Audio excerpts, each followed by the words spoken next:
قال الله تعالى عز وجل في شأن حبيبه ومحبوبه آمرا ومخبرا إن الله وملائكته يصلون على النبي يا أيها الذين آمنوا صلوا عليه وسلموا تسليما صلى الله على سيدنا وآله وصحبه صلى الله على سيدنا محمد وآله وصحبه. أعوذ بالله من الشيطان الرجيم. بسم الله الرحمن الرحيم. إن أول بيت هدي للناس للذي ببكة مباركا وهدى للعالمين. صدق الله مولانا العظيم وصدق رسوله النبي الكريم ونحن على ذلك لمن الشاهدين والشاكرين والحمد لله رب العالمين. ربي صل وسلم وبارك عليه. আলহামদুলিল্লাহ, আজকে পবিত্র জিলকত মাসের চতুর্থ জুমা।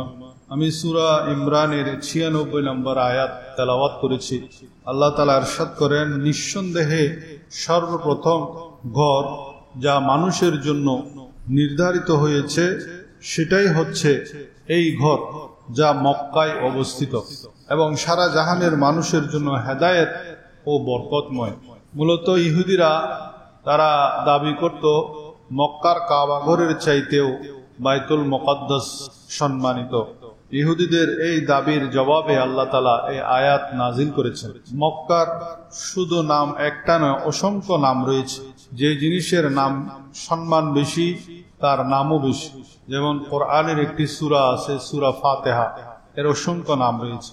আল্লাহর ৯৯টি নাম রয়েছে, আমাদের নবীজির অসংখ্য নাম রয়েছে। ঠিক তদ্রুপ মক্কারও অসংখ্য নাম রয়েছে, যেমন বাইতুল আতিক, বাইতুল হারাম, বালাদুল আমিন, বাইয়্যানা, কাসিদ, মুকাদ্দাস, বাসাহ, কাউসা, বালাদা, মক্কা, বাক্কা। যেমন এই আয়াতে কোরআনের মধ্যে মক্কাকে বাক্কা বলা হয়েছে। এই মক্কা হলো মুসলমানদের কিবলা। সারা বিশ্বের মুসলমানরা বছরে একবার হজের মৌসুমে মক্কা নগরীতে মিলিত হয়। পৃথিবীর শুরু লগ্ন থেকে এই মক্কা নগরী মর্যাদাময় শহর। আর এই শহরের সবচেয়ে স্পেশাল যে জিনিসটি সেটি হলো কাবাঘর।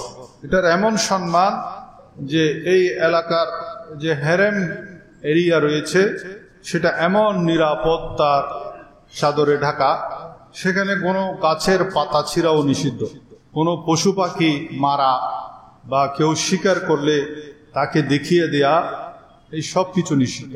এমনকি কেউ যদি হত্যা করে হারাম শরীফের মধ্যে আশ্রয় নেয়, সে যতক্ষণ পর্যন্ত সেখান থেকে বের হবে না ততক্ষণ তার থেকে প্রতিশোধ নেওয়া জায়েজ নেই। তাকে গ্রেফতার করা, তার থেকে প্রতিশোধ নেওয়া। এই নগরীতে যুদ্ধ বিগ্রহ হারাম, সৃষ্টি লগ্ন থেকে কিয়ামত পর্যন্ত হারাম। তবে নবী করিম সাল্লাল্লাহু আলাইহি ওয়াসাল্লাম বলেন, মক্কা বিজয়ের দিন কয়েক ঘন্টার জন্য আমাকে অনুমতি দেওয়া হয়েছে যুদ্ধের জন্য। এরপর কিয়ামত পর্যন্ত এই এলাকায় আবার যুদ্ধ বিগ্রহ নিষিদ্ধ করা হয়েছে। এই হারাম সীমানার মধ্যে কারো কোনো ব্যাগ, টাকা পয়সা যদি পড়ে থাকে দেখে, সেটা উঠানো নিষিদ্ধ। তবে আপনি যদি চিনেন সেই জিনিসটি কার, তখন আপনার উচিত হবে সেটা নিয়ে ওই লোকের কাছে যথাযথভাবে পৌঁছে দেয়া। আল্লাহ রাব্বুল আলামিন পবিত্র কোরআনে ইরশাদ করেন, ইন্নামা উমিরতু আন আ'বুদা রাব্ব হাযিহিল বালদাতিল্লাযী হাররামাহা ওয়া লাহু কুল্লু শাইইন ওয়া উমিরতু আন আকুনা মিনাল মুসলিমিন। আমি তো আদিষ্ট হয়েছি এই নগরীর রবের ইবাদত করতে, যিনি এই নগরীকে সম্মানিত করেছেন। সবকিছু তারই। আমি আরো আদিষ্ট হয়েছি যেন আমি আত্মসমর্পণকারীদের অন্তর্ভুক্ত হই। তাহলে এই আয়াতের মধ্যে এই নগরীকে আল্লাহ তাআলা সম্মানিত করেছেন এবং নবী করিম সাল্লাল্লাহু আলাইহি ওয়াসাল্লাম বলছেন, আমি আদিষ্ট হয়েছি এই নগরীর রব যিনি, মক্কা নগরীর রব যিনি, তার ইবাদত করার জন্য। সেজন্য কাবা ঘরের দিকে মুখ করে বা পিঠ করে পেশাব পায়খানা করাও নিষিদ্ধ। এটার সম্মানার্থে, তাজিমার্থে, সেটা খোলা ময়দান হোক কিংবা চার দেওয়ালের ভিতরে হোক, সেটা মক্কা নগরীতে হোক কিংবা বাংলাদেশে বসে হোক, পৃথিবীর যে কোনো প্রান্তে থাকি না কেন, আমাদের জন্য কাবা ঘরের দিকে মুখ করে এবং পিঠ করে পেশাব পায়খানা করা নিষিদ্ধ। যেমন আল্লাহর প্যারা হাবিব ইরশাদ করেন বুখারী শরীফের 394 নম্বর হাদিস, লা তাস্তাকবিলুল কিবলাতা বিগাইতিন আও বাউলিন ওয়ালাকিন শাররিকু আও গাররিবু। যখন তোমাদের কেউ প্রস্রাব পায়খানা করে তখন যেন সে কিবলার দিকে মুখ এবং পিঠ না করে। এই হুকুম সারা বিশ্বের মুসলমানদের জন্য। সুতরাং ছোটবেলা থেকেই আমাদের নিজেদেরও আমল করতে হবে। ছোট বাচ্চাদেরকেও আমাদের করানোর সময়, প্রস্রাব পায়খানা করানোর সময় ঘরের মধ্যে আমরা ছোট বাচ্চারা পেশাব পায়খানা করার জন্য প্লাস্টিকের পটি ব্যবহার করি। আমাদের মা বোনেরা তারা এটাকে গুরুত্ব দেয় না, মনে করে তো ছোট বাচ্চা, তাকে আমি কিবলার দিকে মুখ করে বসিয়ে দিল অথবা পিঠ করে বসিয়ে দিল। তো যখন আপনি আপনার বাচ্চাকে কিবলার দিকে মুখ করে বা পিঠ করে বসিয়ে দিলেন, তাহলে সে বাচ্চা তো মুকাল্লিব বিশরা নয়, সে গুনাহগার হবে না, আপনি গুনাহগার হবেন। আমরা যারা এই কাজটি করি আমরা গুনাহগার হই। সেজন্য বাচ্চাদের ক্ষেত্রেও এই আমলটি আমাদের করতে হবে। এমনকি কাবার দিকে ফিরে থুতু নিক্ষেপ করাও নিষেধ। যেমন আত-তারগীব, সহিহ আত-তারগীবের 281 নম্বর হাদিস, আল্লাহর প্যারা হাবিব সাল্লাল্লাহু আলাইহি ওয়াসাল্লাম বলেছেন, কিবলার দিকে কফ ফেলে যারা, তারা কিয়ামতের দিন তাদের চেহারার মধ্যে ওই কফগুলা লেগে থাকবে। আপনি রিকশাতে করে যাচ্ছেন, আপনার চেহারা হলো কিবলার দিকে, আপনি কফ নিক্ষেপ করলেন কিবলার দিকে, পশ্চিম দিকে, অথবা আপনার ঘরের জানালা আছে পশ্চিম দিকে, সেদিক দিয়ে আপনি থুতু নিক্ষেপ করছেন। আল্লাহর প্যারা হাবিব বলেন, যারাই কিবলার দিকে থুতু নিক্ষেপ করবে, সেই থুতু বা সেই কফগুলা সে কিয়ামতের দিন এমন ভাবে উত্থিত হবে, সে কফগুলা তার চেহারার মধ্যে লেগে থাকে। সেজন্য কিবলাকে তাজিমার্থে কিবলার দিকে থুতু নিক্ষেপ করা থেকে আমাদের বেঁচে থাকতে হবে। পা লম্বা করা কিবলার দিকে, ফতোয়া আলমগীরের মধ্যে আছে, ওয়ায়ুকরাহু মাদ্দার রাজুলাইনি ইলাল কাবাতি ফিন নাওম ওয়া গায়রা আমদান। ইচ্ছাকৃতভাবে অথবা ঘুমন্ত অবস্থায় অথবা অন্য কোনো অবস্থায় কাবা শরীফের দিকে পা দেওয়া মাকরুহ। কেউ যদি কাবা ঘরকে অসম্মান করার নিয়তে পশ্চিম দিকে পা লম্বা করে অসম্মান করার নিয়তে, তাহলে সেটা কুফরি হবে। আর অসম্মান করার নিয়তে এমনি অবহেলা করে যদি কেউ কাবার দিকে পা লম্বা করে, তাহলে সেটা কি হবে? মাকরুহ হবে। আল্লাহর নিদর্শন সমূহকে আমাদের সম্মান করতে হবে। এর মধ্যেই রয়েছে তাকওয়া। যারা হজ করতে যাবেন, সাফা মারওয়ায় যখন সাই করবেন, সেখানে দেখতে পাবেন বড় করে লেখা, ইন্নাস সাফা ওয়াল মারওয়াতা মিন শাআইরিল্লাহ। সাফা মারওয়া হলো আল্লাহর নিদর্শন। ঠিক তদ্রুপ আল্লাহর সাথে সম্পর্কিত যত কিছু আছে সবকিছুই মূলত আল্লাহর নিদর্শন। মসজিদ আল্লাহর ঘর, সেটাকে সম্মান করতে হবে। মসজিদে এসে অনেকে ওযু করে, বর্ষার মৌসুমে রাস্তা দিয়ে এসেছেন, জুতার মধ্যে ময়লা। এখন মসজিদে আসার সময় সে জুতাগুলো এমন ভাবে নেয় যে জুতার তলা থেকে ফোঁটা ফোঁটা ময়লা পানিগুলো মসজিদের ফ্লোরে পড়ে। অথচ এই কাজটা আমি কিন্তু আমার ঘরে, টাইলসওয়ালা ঘর হলে আমি আমার ঘরে করব না, কিন্তু আল্লাহর ঘরের মধ্যে আমরা এই আদবের খেলাফ কাজটি দিদারসে করি। ওযু করে ওযুর পানির ফোঁটা সেগুলো মসজিদের ফ্লোরে যাতে না পড়ে, সেজন্য একটা টিস্যু রাখবেন, হালকা করে পানির ফোঁটাগুলা যাতে না পড়ে সেটা মুছে ফেলার জন্য ওযুর পরে একটা টিস্যু দিয়ে মুছে ফেলবেন, যাতে আপনার ওযুর পানির ফোঁটাটা মসজিদের সফের মধ্যে না পড়ে। আল্লাহ রাব্বুল আলামিন ইরশাদ করেন, ওয়া মান ইউআযযিম শাআইরাল্লাহ ফাইন্নাহা মিন তাকওয়াল কুলুব। এই শ্রবণযোগ্য কেউ আল্লাহর নামযুক্ত বস্তুসমূহের প্রতি সম্মান প্রদর্শন করলে তা তো হৃদয়ের আল্লাহ ভীতি প্রসূত। এটাই তাকওয়া। আল্লাহর যত শিয়ার আছে, নিদর্শন আছে, সেগুলোকে সম্মান দেখানো, সেটাই হলো তাকওয়া। তেমনি ভাবে অনেকে জায়নামাজ বিছায় মাটির মধ্যে, সেই জায়নামাজের মধ্যে কাবা ঘরের ছবি থাকে, নবীজির রওজা মুবারকের সবুজ গম্বুজ মুবারকের ছবি থাকে, তার উপর পা রাখে, এটা কিন্তু মারাত্মক গুনাহ। কারণ সরাসরি আল্লাহর নির্দেশ, তোমরা আল্লাহর নিদর্শন সমূহকে সম্মান করো, এটা আল্লাহর নির্দেশের খেলাফ। তাই জায়নামাজ যখন কিনবেন তখন দেখে কিনবেন সেখানে যাতে কাবা ঘরের ছবি না থাকে। আপনি নিজেকে দিয়ে চিন্তা করুন, আপনার ছবি একটা যদি মাটিতে কেউ রাখে, সেখানে আপনি পা রাখতে আপনার কেমন লাগবে, অন্য কেউ যদি পা রাখে কেমন লাগবে আপনার। সেজন্য কাবা ঘরের ছবিযুক্ত জায়নামাজ আমরা ব্যবহার করব না ইনশাআল্লাহ। আদম আলাইহিস সালাতু ওয়াস সালামকে যখন আল্লাহ তাআলা পৃথিবীতে প্রেরণ করার সিদ্ধান্ত নিলেন, তখন আদম আলাইহিস সালাম আরজ করলেন, হে আল্লাহ, এই যে সপ্তম আকাশে আপনি ফেরেশতাদের জন্য যেই বাইতুল মামুর তৈরি করেছেন, দুনিয়ার মধ্যে আমার জন্য সেরকম একটি ঘর তৈরি করে দেন। তখন আল্লাহ তাআলা আদম আলাইহিস সালাতু ওয়াস সালামের সেই আবেদনের প্রেক্ষিতে ফেরেশতাদের কাবা যেটা বাইতুল মামুর, সেই সোজা পৃথিবীর নাভি বলা হয়, পুরো পৃথিবীর ঠিক মাঝখানে যেখানে বর্তমানে কাবা ঘর অবস্থিত, সেখানে আল্লাহ তাআলা ফেরেশতাদের মাধ্যমে সর্বপ্রথম পৃথিবীর জমিনে এই কাবা ঘর তৈরি করেন। সবাই বলেন সুবহানাল্লাহ। আদম আলাইহিস সালাম ওনার জীবনে 55 বার এই কাবা ঘরের তাওয়াফ করেছেন। 1,24,000 মতান্তরে 2,24,000 পয়গাম্বর সকলেই এই কাবা ঘরের তাওয়াফ করেছেন। তবে হযরত নূহ আলাইহিস সালাতু ওয়াস সালামের যুগে প্রায় 150 দিনের যে বন্যা হয়েছিল, সেই বন্যার প্লাবনে এই কাবা ঘর পলি মাটিতে ঢাকা পড়ে গিয়েছিল, যার কারণে প্রায় 2600 বছর 2600 বছর নূহ আলাইহিস সালাতু ওয়াস সালাম থেকে নিয়ে ইব্রাহিম খলিলুল্লাহ পর্যন্ত এই 2600 বছর কাবা ঘর অদৃশ্য ছিল।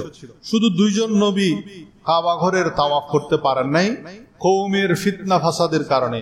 একজন হলেন হযরত হুদ আলাইহিস সালাতু ওয়াস সালাম, আরেকজন হযরত সালেহ আলাইহিস সালাম। এই 2 জন বাদে সমস্ত নবীগণ এই কাবা ঘরের তাওয়াফ করেছেন।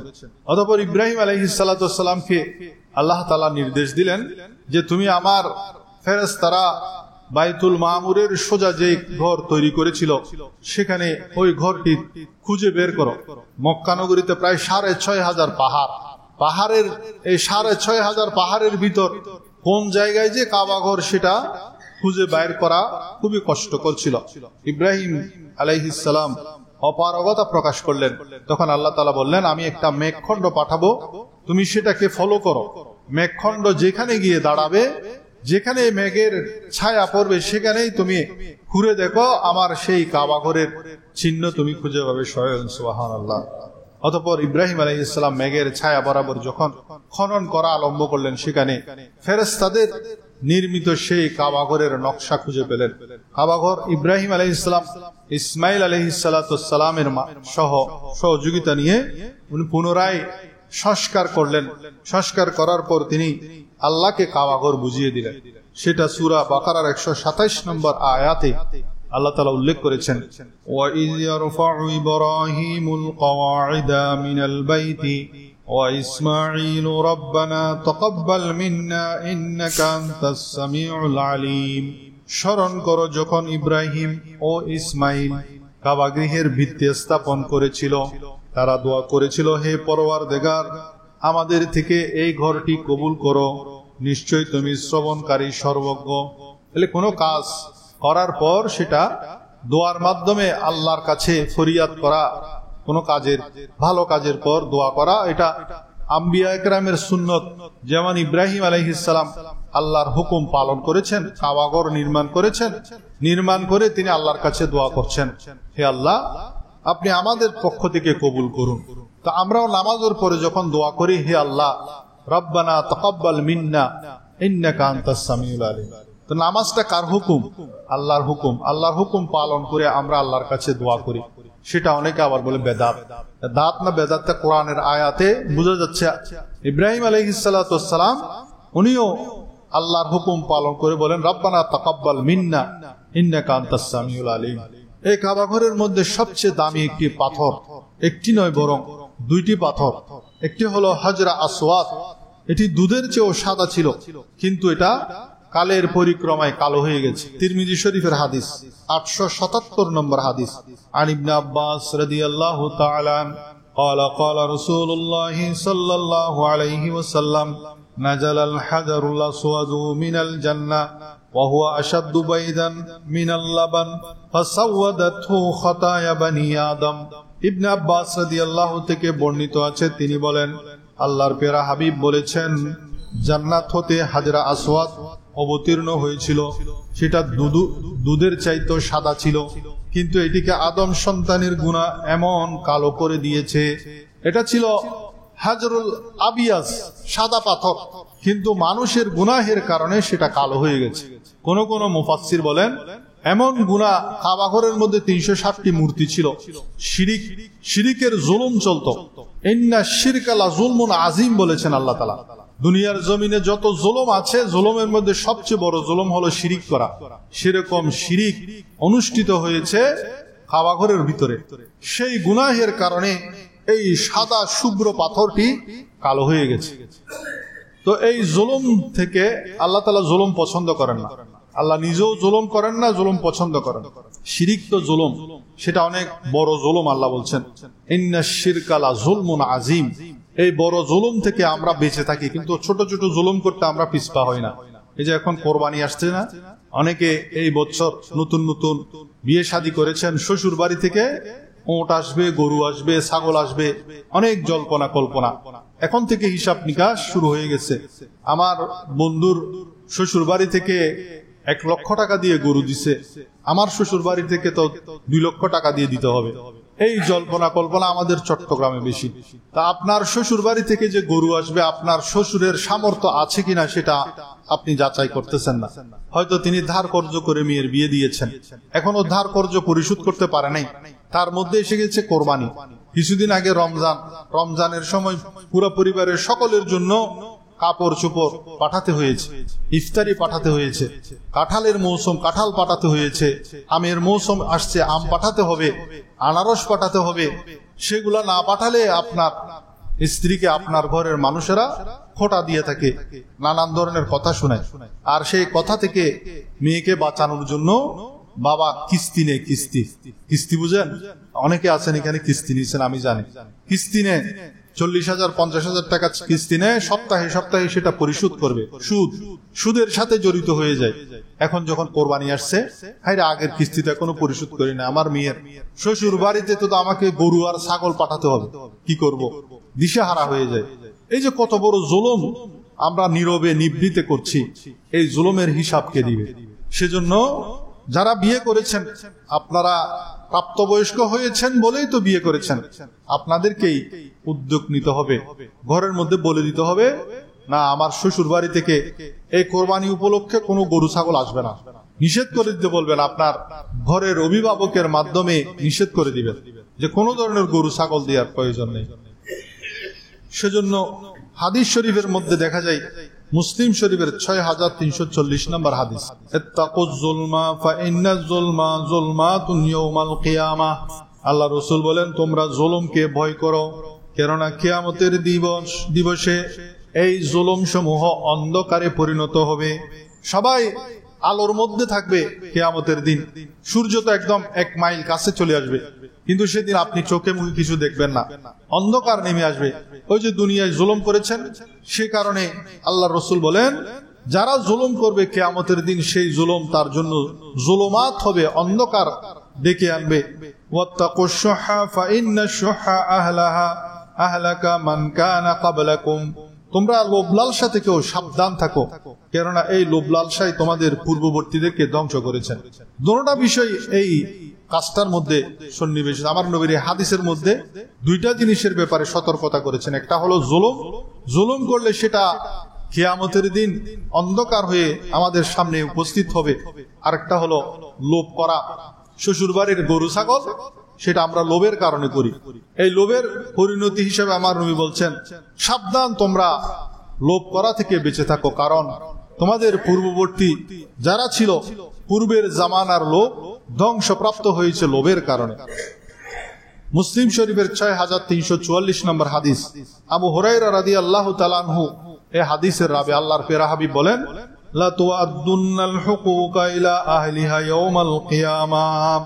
আল্লাহ রসুল বলেন কিয়ামতের দিন প্রত্যেক পাওনাদারকে তার পাওনা চুকিয়ে দিতে হবে। এই যে আপনি জোর জবরদস্তি করে কলা কৌশলে কোরবান এসেছে, বিয়ের বাড়ি থেকে গরু ছাগল নিয়েছেন, জুলুম করেছেন, আমার নবী বলছেন কিয়ামতের দিন প্রত্যেক পাওনাদারকে তার পাওনা বুঝিয়ে দিতে হবে। এটা আপনাকে আবার ফেরত দিতে হবে। সেজন্য কিয়ামতের দিন প্রত্যেকে ফেরত দিবেন। কাফনের তো পকেট নাই, সেখানে তো আপনার সন্তানেরা আপনাকে টাকা পয়সা দিবে না, আপনার জায়গা জমিনের দলিলও দিবে না। মরে দেখেন না 24 ঘন্টাও রাখবে না ঘরের মধ্যে, খুব তাড়াহুড়ো করে যত দ্রুত সম্ভব কবরের মধ্যে পুঁতে দিবে। তারপর তারা ভাগ বাটোয়ারা করবে আপনার সম্পদ, ব্যাংক ব্যালেন্স কত টাকা আছে, কোথায় কি রাখছেন, সেগুলা ভাগ বাটোয়ারা করবে। আপনি কত টাকা ঋণগ্রস্ত সেটাও তারা এমনি লোক দেখানোর জন্য জানা, যার সামনে জিজ্ঞেস করে ও আর বা হতে কেউ ফেলে আর যোগাযোগ করছ। এরপর অনেক আমরা যিনি ইতিহাস জানি, যোগাযোগ করলে আর তাদেরকে পাওয়া যায় না। কি বলে জানেন? আর বাপরে দিও, আতুন বুঝলে দিও না, আর বাপরে দিও, আর বাপতুন লোক মরে গিয়ে এখন মাপ করি লোক। অথচ বাবা যে সম্পদ রেখে গেছে সেখান থেকে তার কর্জ পরিশোধ করা ছিল তার জন্য দায়িত্ব, সেটাও করে না। সেজন্য নিজের আখিরাতকে গোছানো আমাদের দরকার। আল্লাহ তাআলা আমাদেরকে বুঝার তৌফিক দান করুন। হাদিস শরীফের মধ্যে আছে, যে ব্যক্তি হাজরা আসওয়াদ এবং রুকনে ইয়ামানি স্পর্শ করে তার গুনাহ মাফ হয়ে যায়। সেজন্য কারো যদি তৌফিক হয় হাজরা আসওয়াদ এবং রুকনে ইয়ামানি এই দুইটি অংশকে ওমর ফারুক রাদিয়াল্লাহু তাআলা আনহু স্পর্শ করতেন এবং বলতেন এগুলাকে স্পর্শ করা গুনাহের কাফফারা, সুযোগ পেলে চুমু দিয়া। বাকি দুইটা কোন যেগুলো আছে সেগুলাকে স্পর্শ করা সুন্নত পরিপন্থী, অনেকে সেগুলো স্পর্শ করে। একটা হলো রোকনে শামি আর একটা রোকনে ইয়ামানি ইরাকি। স্পর্শ করতে হবে হাজরা আসওয়াদ এবং রোকনে ইয়ামানি, এই দুইটাকে স্পর্শ করা দ্বারা গুনাহের কাফফারা হয়ে যায়। আর হাজরা আসওয়াদকে যদি চুম্বন করতে পারেন কিয়ামতের দিন, ইবনে মাজার 2944 নম্বর হাদিস, এই হাজরা আসওয়াদের জবান হবে, চোখ হবে, মুখ হবে, সে ওই ব্যক্তি যে তাকে চুম্বন করেছে তাকে চিনতে পারবে এবং তার পক্ষে সাক্ষী দিবে। সবাই বলেন সুবহানাল্লাহ। আল্লাহ তাআলা আমাদেরকে হাজরা আসওয়াদকে চুম্বন করার তৌফিক দান করুন। এরপর আরেকটি পাথর কাবাঘরের সামনে আছে, সোনালী জালি দিয়ে সেটাকে ঘিরে রাখা হয়েছে, সেটার নাম হলো মকাম ইব্রাহিম। সূরা বাকারার 125 নম্বর আয়াতে আল্লাহ তাআলা বলছেন, তোমরা এই মকাম ইব্রাহিমকে মুসাল্লা হিসাবে গ্রহণ করো। মকাম ইব্রাহিম ওই জায়গার মধ্যে তোমরা মুসাল্লা হিসাবে গ্রহণ করো। সেজন্য তাওয়াফ শেষ হলে 2 রাকাত নামাজ পড়া সেখানে ওয়াজিব, যদি মকরু ওয়াক্ত না হয়। নামাজের কিছু মকরু ওয়াক্ত আছে, সে ওয়াক্ত যদি না হয় তাহলে তাওয়াফের পরে মকাম ইব্রাহিম ওটার আশেপাশে 2 রাকাত নামাজ পড়া ওয়াজিব। এর এত সম্মানের কারণ হলো এখানে দাঁড়িয়ে হযরত ইব্রাহিম আলাইহিস সালাতু ওয়াস সালাম এই কাবা ঘর নির্মাণ করেছেন। এটা প্রায় আমাদের 3 তলা, এই যে মসজিদ এটা 3 তলা না, 3 তলার সমপরিমাণ। আমরা দ্বিতীয় তৃতীয় তলা করার সময় যে সিঁড়ি ব্যবহার করি তখন তো আর সিঁড়ি ছিল না। এই পাথরের উপর দাঁড়িয়ে ইব্রাহিম আলাইহিস সালাতু ওয়াস সালাম এই কাজ সম্পন্ন করেছেন। এই পাথরটি সর্বপ্রথম লিফটের মতো কাজ করেছে। যখনই প্রয়োজন হতো নিচে নেমে যেত পাথরটি, আবার যখন প্রয়োজন হতো সে পাথরটি উপর উঠে যেত। যেন ফেরেশতারা, এই যে এখন ড্রোন আছে না, মেশিন দিয়ে চালাচ্ছে, মনে হচ্ছিল যেন ফেরেশতারা মেশিন দিয়ে ড্রোন চালাচ্ছে। আর ইব্রাহিম আলাইহিস সালাম যখনই প্রয়োজন হচ্ছে নিচে নামতেছেন, আবার যখন প্রয়োজন হচ্ছে ওই পাথরটি উপরে উঠছে। সেখানে ইব্রাহিম খলিলুল্লাহর কদমের চিহ্ন রয়েছে। সেই জায়গাটিকে আল্লাহ তাআলা সূরা বাকারার 125 নম্বর আয়াতে বলছেন, তোমরা এই জায়গাটিকে নামাজের স্থান হিসেবে গ্রহণ করো। দেখেন, হজের প্রতিটা রোকন, প্রতিটা কাজ মূলত আল্লাহর ওলিদের, আল্লাহর প্রিয় বান্দাদের, নবীদের, তাদের ইয়াদগার করা, তাদের স্মরণ করা। সাফা মারওয়ায় দৌড়াদৌড়ি, সেটা আল্লাহর ওলির স্মরণ করা। সেখানে মা হাজরা, উনি তো নবী ছিলেন না, ওলি ছিলেন, মা হাজরা দৌড়াদৌড়ি করেছেন, সেটাকে কিয়ামত পর্যন্ত হাজিরা সেখানে দৌড়াদৌড়ি করছেন, স্মৃতিচারণ করা। এরপরে জমজমের পানি, এটা হলো বরকতময়, আমাদের জন্য অনেক বড় নিয়ামত। এটা শ্রেষ্ঠ পানি এই জন্য কারণ এই পানি দিয়েই মেরাজের রাতে ফেরেশতারা আমার নবীর কলব মোবারক ধৌত করেছেন। পৃথিবীর জমিনে এর চেয়ে শ্রেষ্ঠ পানি আর হতে পারে না। যদি এর চেয়ে ভালো পানি, শ্রেষ্ঠ পানি দুনিয়ার মধ্যে থাকতো, সেই পানি দিয়ে আমার নবীর কলব মেরাজের রাতে ধৌত করা হতো। আমার নবীজি এই পানি দাঁড়িয়ে পান করতেন, সেজন্য দাঁড়িয়ে পান করা সুন্নত। এটি বুখারী শরীফের 1637 নম্বর হাদিসের মধ্যে আছে। তবে সাধারণত দাঁড়িয়ে পানি পান করা মাকরুহে তানজিহি, আর প্রয়োজনে এমন জায়গা যে বসার কোনো সুযোগ নেই, প্রয়োজনে দাঁড়িয়ে পান করা জায়েজ আছে।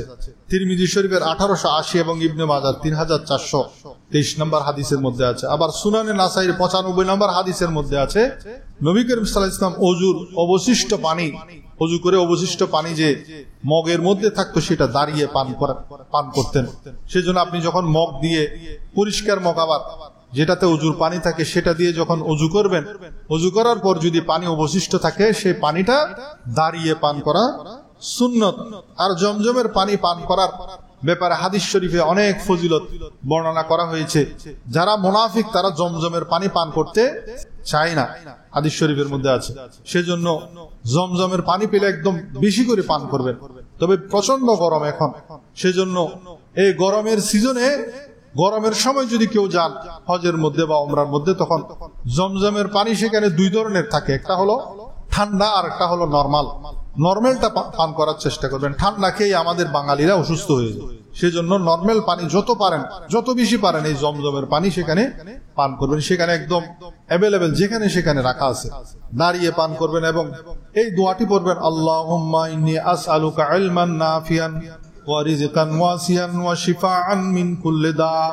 অর্থাৎ, হে আল্লাহ, আপনি আমাকে কল্যাণকর জ্ঞান দান করুন, প্রশস্ত রিজিক দান করুন এবং আমার সকল রোগ থেকে আমাকে শেফা দান করুন।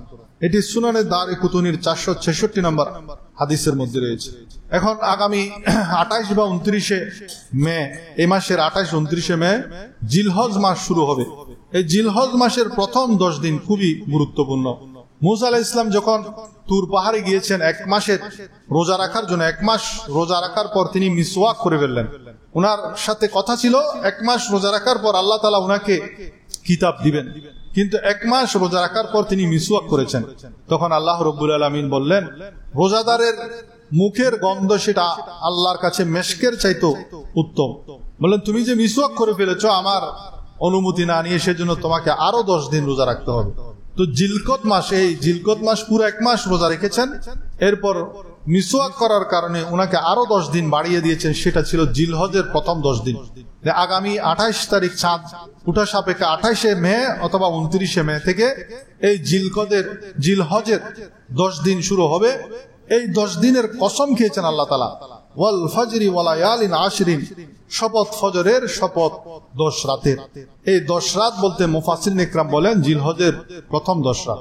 এই দিনগুলোতে বেশি বেশি তাকবীর, তাহলিল, তাসবিহ এগুলা পাঠ করবেন। সূরা হজের 28 নম্বর আয়াতে আল্লাহ তাআলা নির্দেশ দিয়েছেন এবং এই দিনে ইসলাম পরিপূর্ণতা লাভ করেছে। আল ইয়াউমা আকমালতু লাকুম দীনাকুম ওয়া আতমামতু আলাইকুম নি'মাতি। এই জিলহজের 10 দিনের আরাফাতের দিনের দিন আল্লাহ তাআলা ইসলামকে পরিপূর্ণ ধর্ম এবং আল্লাহর মনোনীত ধর্ম হিসেবে সার্টিফিকেট দিয়েছেন এই জিলহজের 10 দিন। আল্লাহর প্রিয় হাবিব বলেন, দুনিয়ার শ্রেষ্ঠ দিন হলো, দুনিয়ার যত দিন আছে সবগুলোর চাইতে শ্রেষ্ঠ দিন হলো জিলহজের 10 দিন। এমনকি জিহাদের চেয়েও এই 10 দিন উত্তম, কারণ এই 10 দিনের মধ্যে সমস্ত মৌলিক ইবাদত একত্রিত হয়ে যায়। রমজান মাসে আমরা রোজা রাখি কিন্তু হজ নেই, নামাজ পড়ি কিন্তু কোরবান নাই, কিন্তু জিলহজের 10 দিনের মধ্যে দেখেন রোজাও আছে, হজও আছে, নামাজও আছে, কোরবানিও আছে। ইসলামের যত মৌলিক ইবাদত সবগুলা এই জিলহজের 10 দিনের মধ্যে আল্লাহ তাআলা সন্নিবেশিত করে দিয়েছেন। এত গুরুত্বপূর্ণ এই জিলহজের 10 দিন, সেজন্য আমাদের এই জিলহজের 10 দিন রোজা রাখতে হবে। প্রথম দিন থেকে কোরবানির আগের দিন পর্যন্ত 1 তারিখ থেকে 9 তারিখ পর্যন্ত রোজা রাখার চেষ্টা করবেন। আল্লাহর প্রিয় হাবিব বলেন, তিরমিজি শরীফের 758 নম্বর হাদিস, এই 10 দিনের প্রতিদিনের রোজা 1 বছরের রোজার সওয়াব। তাহলে আপনি 9টি রোজা রাখলে 9 বছরের রোজার সওয়াব। আর প্রতি রাতের ইবাদত লাইলাতুল কদরের রাতের ইবাদতের সমান। কত বড় রাত সেগুলা, কারণ আমরা তো গরুর বাজারে বাজারে দৌড়বো এখন। সেজন্য আগামী 28 তারিখ অথবা 29 তারিখ চাঁদ উঠার পর থেকেই এশারের নামাজের পর যতটুকু পারেন নফল ইবাদত, তাসবিহ, তাহলিল, জিকির, আজকার, এই 10 দিনের ভিতরে 1 খতম কোরআন ডেইলি 3 পারা করে পড়লে 1 খতম কোরআন পড়তে পারবেন। তাহাজ্জুদ নামাজ, ইস্তেগফার, বেশি বেশি দরুদ শরীফ, তাহলিল, লা ইলাহা ইল্লাল্লাহ, সুবহানাল্লাহ, আলহামদুলিল্লাহ, এই জিকির সমূহ হাঁটতে বসতে করবেন। সাহাবায়ে কেরামের আদত ছিল এগুলা। জিলহজের 10 তারিখ আসলে তারা বড় বড় করে জিকির করতেন, আল্লাহু আকবার, আল্লাহু আকবার, লা ইলাহা ইল্লাল্লাহ, আল্লাহু আকবার, আল্লাহু আকবার, ওয়ালিল্লাহিল হামদ। এটা আইয়ামে তাশরিকে। কিন্তু সাহাবায়ে কেরাম জিলহজ মাস ঢুকলেই এই জিকিরগুলা উচ্চ আওয়াজে করা আরম্ভ করতেন। এরপর যারা কোরবানি করবেন এবং যারা করবেন না, তারা এই চাঁদ উঠার পর থেকে নখ, চুল, মোজ, দাড়ি, চুলে, শরীরের পশম এগুলা কাটা থেকে বিরত থাকবেন। এর ফজিলত কি? যেদিন কোরবানি হবে, কোরবানির পশু কোরবানি হওয়ার পর যখন আপনি কাটবেন, তাহলে আপনি কোরবানি করেও একটা সওয়াব পাবেন, আবার এরপরে আবার চুল, নখ এগুলা যখন কাটবেন আরেকটা কোরবানির সওয়াব পাবেন। আর যারা কোরবানি করবেন না, তারা কি করবেন? তারাও চুল, নখ এগুলা কাটা থেকে বিরত থাকবেন। যখন মানুষ কোরবানির পশু জবাই করবে তখন কাটবেন, তখন আপনিও কোরবানি না করে কোরবানির সওয়াব পাবেন। আল্লাহ রাব্বুল আলামিন আমাদেরকে যা কিছু শুনলাম আমল করার তৌফিক দান করুন, আমিন। যারা সুন্নত পড়েন